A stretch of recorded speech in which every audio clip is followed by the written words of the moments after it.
Mereka bilang apa? Mereka bilang bahwa mereka tidak bisa memberikan penjelasan mengenai kejadian itu. Karena beberapa waktu belakangan CCTV yang menyorot ke lokasi itu rusak. Sedang dalam proses perbaikan. Dahsyat ya? Kok rusaknya tepat banget waktunya? Guys, gue take video ini sebelum gue berangkat ke TPS. Lupa ya. Sekarang tanggal 9 Desember 2020, hari di mana pemerintah memutuskan bahwa pilkada serentak tetap lanjut. Gue warga Depok dan gue berkewajiban untuk ikut memastikan bahwa 5 tahun ke depan Depok tidak dipimpin oleh orang yang gak jelas. Gue sempat sakit beberapa hari sehingga gue nggak take podcast ya. Ada peristiwa korupsi Benur di situ ya, kemudian ada juga korupsi yang lebih parah yang dilakukan oleh Mensos yang mulia Juliari Peter Batubara, kader Partai Demokrasi Indonesia Perjuangan. Gila, yang dikorupsi adalah dana bansos. Iya sih, cuma ngutip Rp10.000 dari setiap paket dana bansos tadi, tapi jadinya 17 miliar. Ya diduga konon seperti itu ya. Ya oke lah, azas praduga tak bersalah.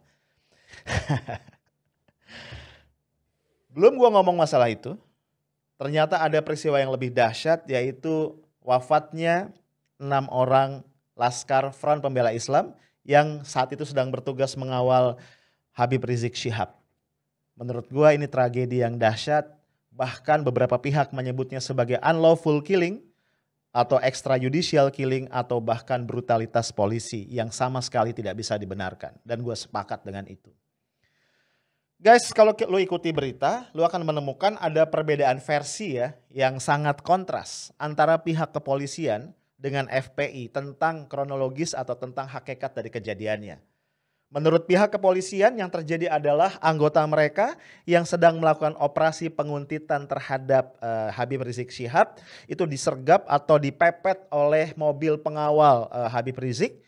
Dan kemudian diserang dengan senjata tajam dan juga bahkan senjata api, sehingga mereka kemudian membela diri lalu melakukan tindakan yang tegas dan terukur yang berakibat tewasnya 6 orang anggota FPI tersebut. Ini versinya kepolisian. Versinya FPI kontras bertolak belakang.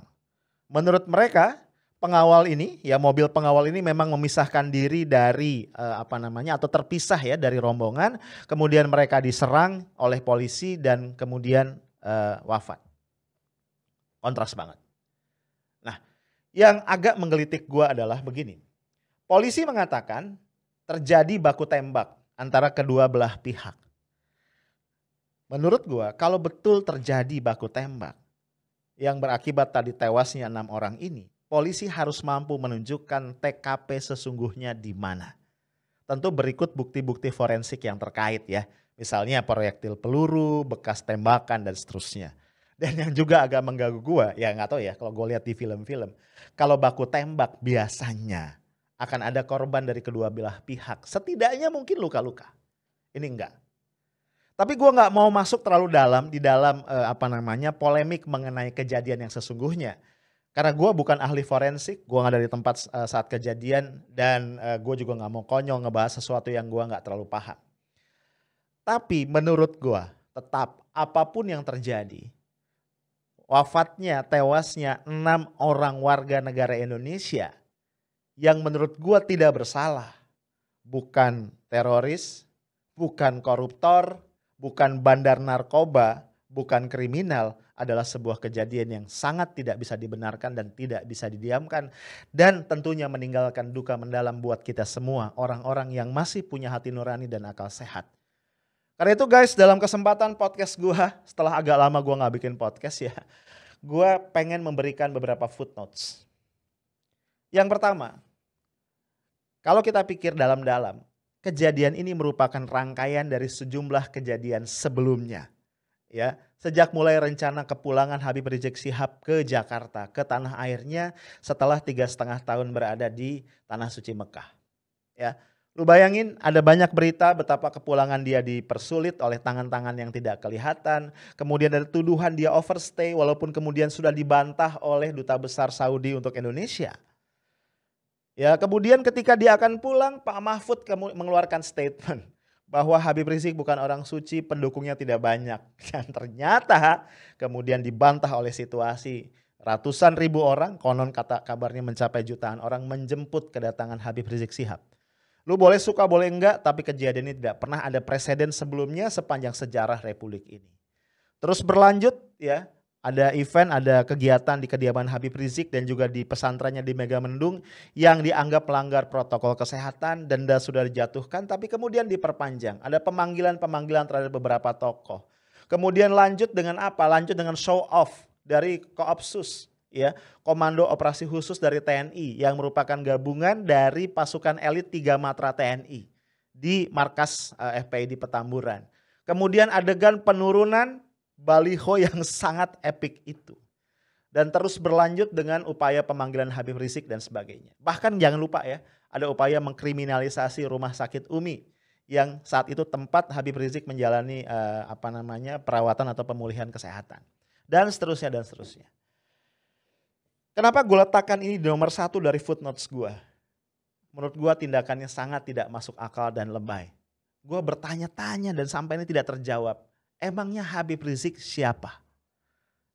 Kenapa tindakannya harus begitu luar biasa terhadap seorang warga negara yang pulang dari negara asing kembali ke negaranya? Apakah sepanik dan separanoid itu rejim yang berkuasa terhadap kepulangan seorang manusia yang namanya Habib Rizik Syihab? Sampai dicari-cari ya masalah dengan begitu dahsyat, padahal kita masih punya begitu banyak masalah lain yang sampai hari ini tidak selesai.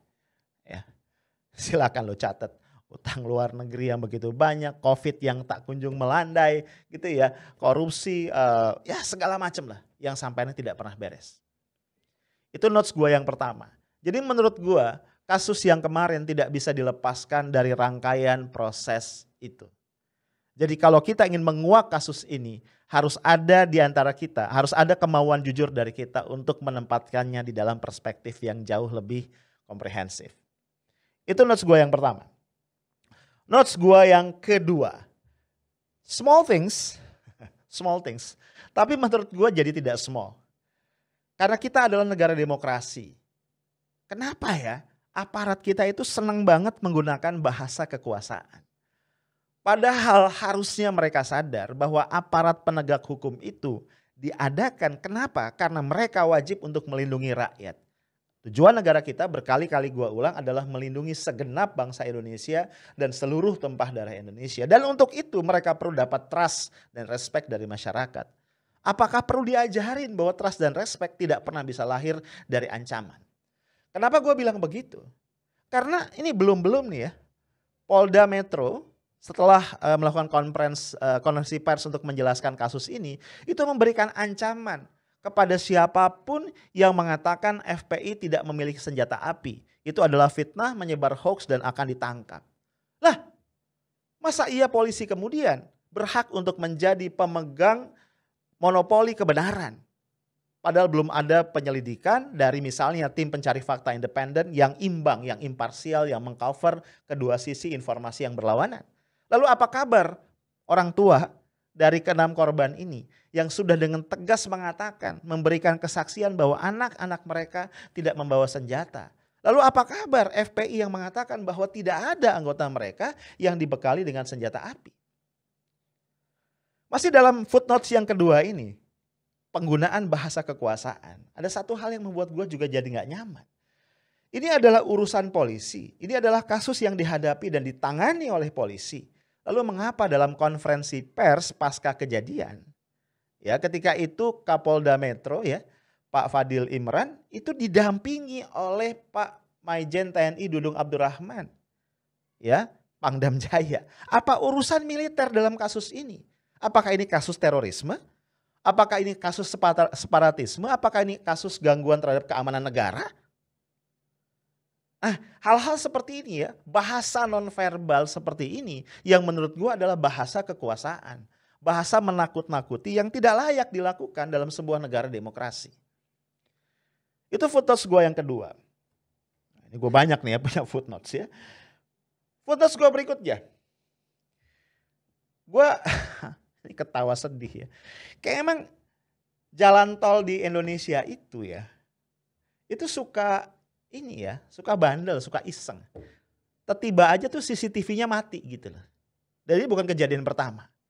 Jadi nggak lama setelah kejadian ini ya, manajemen dari Jasa Marga, pengelola jalan tol itu bikin konferensi pers. Mereka bilang apa? Mereka bilang bahwa mereka tidak bisa memberikan penjelasan mengenai kejadian itu. Karena beberapa waktu belakangan CCTV yang menyorot ke lokasi itu rusak. Sedang dalam proses perbaikan. Dahsyat ya. Kok rusaknya tepat banget waktunya. Mau disebut kebetulan. Ya kita nih sebagai publik belum lupa. Beberapa waktu yang lalu masih konteksnya kasus Habib Rizik. Ada seorang pakar IT ITB, kalau saya nggak salah namanya Pak Hermansyah ya. Itu dia memberikan kesaksian yang membela Habib Rizik Syihab dengan mengatakan bahwa chat mesum yang kemudian dinisbatkan kepada Habib Rizik itu adalah palsu. Itu adalah rekayasa. Nah, begitu dia memberikan kesaksian tadi, ketika dia lewat di jalan tol, dia dipepet orang, diganggu, dan ketika dia keluar dari mobilnya, dia dibacok. And you know what? Betul sekali. CCTV-nya mati. Itu notes gue. Dan gue tidak pernah percaya pada sesuatu yang namanya kebetulan. Tidak ada kebetulan dalam hidup. Gue percaya penuh. Notes gue yang lain. Peristiwa ini ternyata bukan hanya menghebohkan seantero Nusantara, Indonesia yang kita cintai ini, tapi juga sudah dikomentari oleh berbagai pihak di luar negeri, terutama media asing dengan berbagai frame. Ya, gua sangat khawatir dan kayaknya sudah terjadi bahwa ini semakin menurunkan persepsi masyarakat internasional terhadap kondisi Indonesia. Mereka bertanya-tanya what kind of democracy yang ada di negara kita. Mereka bertanya-tanya kok bisa 6 orang loh ya, 6 jiwa, 6 manusia itu ditembak mati begitu saja tanpa penjelasan yang memadai. Menurut gua kalau aparat keamanan, kalau pihak pemerintah, kalau negara tidak bisa menangani kasus ini dengan baik akan berdampak sangat signifikan terhadap pandangan internasional mengenai negara kita. Yang menurut gua belakangan juga gak bagus-bagus amat. Itu notes gua yang kesekian. Tenang ya, masih banyak yang lain nih notes gue. Notes gue yang berikut.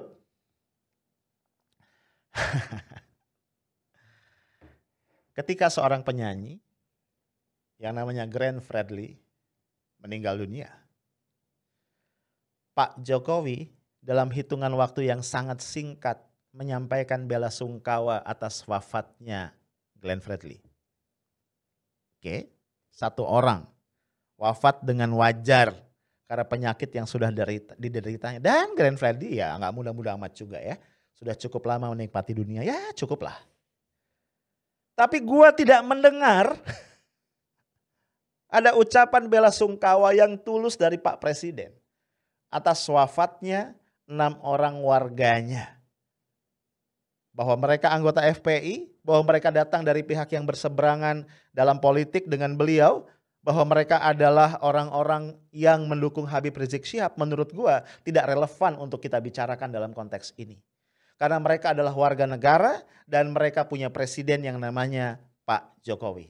Dan menurut gua dalam peristiwa yang sangat high profile seperti ini, seharusnya Pak Presiden Jokowi menunjukkan sisi kemanusiaannya, menunjukkan sisi kenegarawanannya dengan menyampaikan bela sungkawa yang sedalam-dalamnya, seraya menjamin kepada pihak keluarga bahwa hak-hak korban untuk mendapatkan keadilan itu dijamin oleh beliau kembali sebagai kepala negara. Tapi sayangnya gue gak mendapatkan pernyataan itu sampai detik ini. Sebagaimana juga, gue tidak mendapatkan itu, ya mungkin gue gue gak ngebaca atau gue gak ngeliat. Gue gak mendapatkan pernyataan bela sungkawa dari istana, pernyataan yang mendalam, yang deep condolences, yang tulus ya mengenai wafatnya ratusan, hampir 1000-an ya petugas KPPS di dalam pemilu 2019. Ya di dalam Pilpres 2019. Atau juga terhadap wafatnya ratusan tenaga kesehatan dalam perang melawan COVID-19. Gue bertanya-tanya, kenapa seorang penyanyi yang notabene merupakan pendukung Pak Presiden begitu penting untuk mendapatkan ucapan bela sungkawa. Tapi rakyat yang lain termasuk 6 orang anggota FPI ini seolah tidak penting untuk mendapatkan hal yang sama. Itu notes gue. Notes gue yang berikut. Gue bertanya-tanya. Kemana ya Pak Mendagri? Kemana ya Pak Menko Polhukam? Kenapa tidak ada suara dari mereka? Padahal mereka termasuk orang yang sangat bertanggung jawab mengenai kondisi keamanan dalam negara kita. Kenapa tidak ada yang bicara? Kenapa pihak istana tidak menunjukkan sikap memberikan penjelasan dari perspektif mereka? Perkara perspektif itu sesuai dengan keinginan publik atau tidak adalah urusan lain. Setidak-tidaknya publik ingin mendengar apa yang merupakan kata dari istana. Nah, terkait dengan notes ini juga, yang paling mengganggu gue adalah mengapa tidak ada sedikit pun suara dari Pak Prabowo Subianto, Menteri Pertahanan kita. Menurut gue Pak Prabowo punya hutang untuk memberikan statement. Kenapa? Jangan lupa Pak, ini gue ngomong langsung sama Pak Prabowo. Pak Prabowo tidak boleh lupa bahwa Habib Rizik Syihab adalah salah satu tanda kutip pemegang saham yang memungkinkan Bapak maju nyapres di tahun 2019 yang lalu. Dan publik tidak pernah lupa begitu banyak jejak digital, betapa Pak Prabowo begitu akrab, dekat, hangat dengan Habib Rizik Syihab. Ya. Bagaimana Pak Prabowo misalnya mengatakan dengan berapi-api bahwa Bapak sendiri yang akan menjemput Habib Rizik Syihab dari Mekah kalau Bapak menang sebagai presiden. Dan yang lebih mengganggu perasaan gue adalah Pak Prabowo bilang ketika Bapak memutuskan untuk masuk ke kabinet, menjadi Menteri Pertahanan di kabinet Pak Presiden Jokowi. Alasannya Bapak mengatakan apa? Bapak ingin antara lain agar keterbelahan masyarakat ini bisa diakhiri. Bapak mengatakan keputusan yang berat itu Bapak ambil demi kemaslahatan bangsa dan negara agar persatuan bangsa bisa kembali dipulihkan. Tapi apa yang kita lihat? Masyarakat semakin terbelah dengan tindakan-tindakan yang tidak menunjukkan imparsialitas negara terhadap warganya. Bagaimana kemudian alat-alat negara digunakan justru menekan kelompok-kelompok yang berseberangan dengan pemerintah. Pertanyaan saya, di mana suara Pak Prabowo? Bahkan saya sebelumnya sudah sangat kecewa ketika ada korupsi benur misalnya, ya, Bapak tidak mengucapkan sepatah kata pun secara langsung. Hanya ada beberapa kata in English yang dikutip oleh Pak Hasim Joyo Hadikusumo yang mengatakan betapa marahnya Bapak kepada Edi Prabowo atas apa yang dia lakukan. Tapi kita tidak pernah tahu redaksi kalimat dari Bapak seperti apa. Kita ingin dengar Pak Prabowo bicara. Tapi mungkin harapan saya terlalu jauh karena Bapak memilih untuk diam. Guys, notes gue masih banyak. Tapi notes gue yang paling mendasar adalah 6 orang yang wafat adalah manusia. Gue sebutin satu-satu ya. Yang pertama adalah Andi Oktiawan, 33 tahun. Kemudian Ahmad Sofian, 26 tahun. Faiz Ahmad Syukur, 22 tahun. Muhammad Reza, 20 tahun. Lutfi Hakim, 25 tahun. Muhammad Suci Kadafi, 21 tahun. Guys, 6 orang anak muda yang harusnya masih punya masa depan yang panjang dan cerah. 6 orang anak muda yang hanya mencoba untuk mengekspresikan kecintaan mereka kepada pemimpin yang mereka percaya. Habib Rizik Syihab. Lalu mereka tewas, mereka wafat, mereka syahid, dan sampai hari ini penjelasannya tidak memuaskan bagi kita dan terutama bagi keluarga. Mereka adalah anak dari ayah dan ibu mereka, cucu dari kakek dan nenek mereka, saudara dari kakak atau adik mereka, sahabat dari teman-teman mereka, murid dari ustadz yang ngajarin mereka ngaji. Mereka adalah manusia yang punya keluarga, punya sahabat, punya orang-orang yang mencintai. Gue cuma ingin mengatakan, mengingatkan kepada pihak-pihak yang menjadi pelaku tindakan zalim ini, kepada pihak-pihak yang mencoba untuk menyembunyikan fakta, kepada pihak-pihak yang mencoba untuk merekayasa. Bayangin, kalau orang-orang yang tersakiti, kalau orang-orang yang terzalimi itu kemudian menadahkan tangan ke langit kepada Allah Tuhan yang Maha Kuasa, maka tidak ada hijab antara doa mereka dan Allah yang Maha Kuat, dan ketika Allah mengabulkan doa itu akan dahsyat akibatnya. Gue jarang mengutip ayat, mengutip hadis, mengutip dalil karena gue bukan ustadz. Cuman gue tahu ada sebuah hadis yang mengatakan bagi Allah Subhanahu wa Ta'ala, ketika ada seorang beriman itu tertumpah darahnya dengan cara yang tidak hak, adalah lebih ringan jika dunia dan seisinya ini hancur ketimbang itu terjadi. Gua tahu ada sebuah hadis yang mengatakan bahwa neraka jahanam adalah tempat kembali yang layak bagi mereka yang menumpahkan darah orang yang beriman. Gue cuma ingin mengatakan, hati-hati. Kita bisa merekayasa sesuatu di dunia, tapi keadilan Tuhan tidak akan pernah bisa kita abaikan. Sekali lagi kita sampaikan duka cita mendalam atas 6 orang yang wafat ini. Semoga Allah berikan tempat terbaik bagi mereka. Dan semoga Allah segera kuatkan kebenaran dan bangsa ini menemukan jalan keselamatan. Stay tough, smart and professional. Assalamualaikum warahmatullahi wabarakatuh.